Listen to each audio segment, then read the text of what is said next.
చేసే ఓపిక నాకు లేదు. ఆ దెబ్బలు నేను తినలేను. ఇంకా అది నాతో కాదు, నేను భరించలేను. ఇక ఏదో నాకై నేను చేసుకున్నా మంచిగా ఉంటుందని. అప్పుడు ఇదే నింద, వాడితోటి నింద వచ్చిందనే ఇంకొకరిని చేసుకుంటే వాడంతే ఇక కొత్త మురిపానకుండి తర్వాత వాడితో తిరిగినో అది ఇది అని చెప్పేసి టార్చర్ పెడతాడని వీణి చేసుకుంటే వీనితో అంతకన్నా ఎక్కువ టార్చర్ ఉంది. తాగి వచ్చి కొడతాడు అనేది కాదు, అనుమానంతో. నాకు ఈ టార్చర్ ఏందో నాకైతే అసలు అర్థమే కావట్లేదు.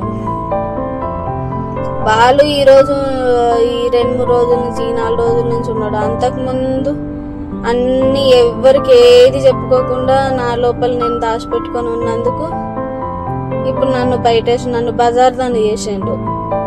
వీడియో ఏది పెట్టకుండా చేయకుండా ఏదో అడ్జస్ట్మెంట్ చేసుకుంటా అటో ఇటో నలుగురితో మాట్లాడుకుంటా ఏదో చేస్తుంటే దానికి అనుమానం ఒకటి అంటగట్టి వాడు పక్కన వండి నువ్వు 1000-2000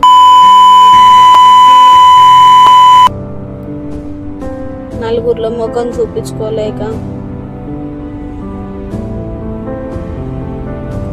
అవతలకి చెప్పుకోలేక నా లోపల భరించలేక నరకం అనుభవిస్తున్నాను.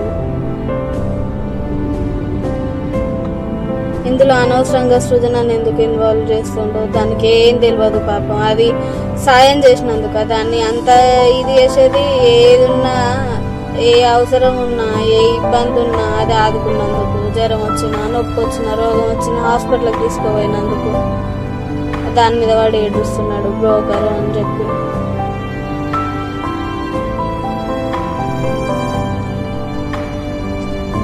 అందుకే ఉండి అందరిని ఇబ్బంది పెట్టి నా వల్ల అనవసరంగా బాలుని ఇబ్బంది పెట్టి ఆయన అవసరానికి ఆదుకున్నందుక. అవసరానికి ఆదుకుండు అని అంటే పోయిపోయా.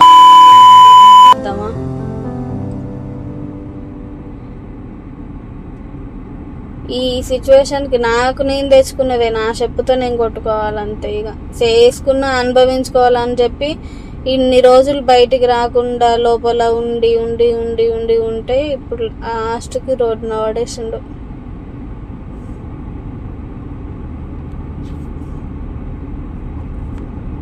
చెప్పినా వినలేదు కదా.